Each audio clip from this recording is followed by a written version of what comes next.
सभी दोस्तों को मेरा नमस्कार। आप सबका निशा भक्ति में स्वागत है। दोस्तों, कहते हैं गणेश जी की सर्वप्रथम पूजा की जानी चाहिए और गणेश जी सभी के विघ्नों को हर लेते हैं, इसीलिए उन्हें विघ्नहर्ता भी कहते हैं। दोस्तों, आज हम गणेश जी की वैशाख मास की कथा सुनेंगे।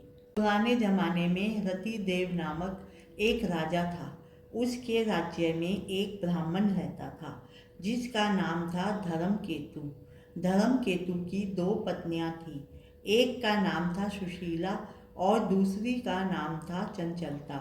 दोनों पत्नियों के विचारों एवं व्यवहार में बहुत अंतर था। सुशीला धार्मिक व्रति की थी और व्रत उपवास पूजा अर्चना करती रहती थी।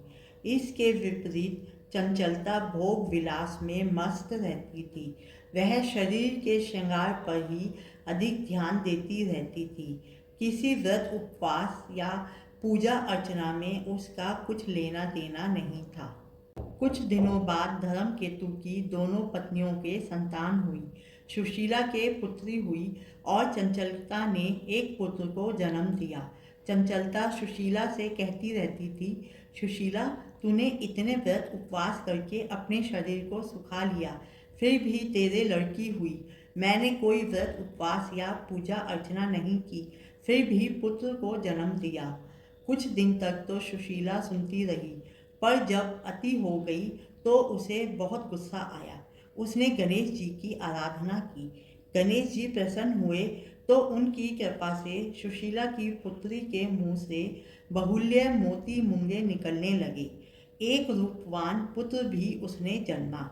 सुशीला का ऐसा सौभाग्य जगा तो चंचलता के मन में जलन होने लगी और उसने सुशीला की बेटी को कुएं में धक्का दे दिया। पर सुशीला पर तो गणेश जी की कृपा थी। उसकी बेटी का बाल भी बाका नहीं हुआ और वह सकुशल कुएं से बाहर निकाल ली गई। जय हो भगवान जी की जय हो, जय हो गणेश जी की जय हो।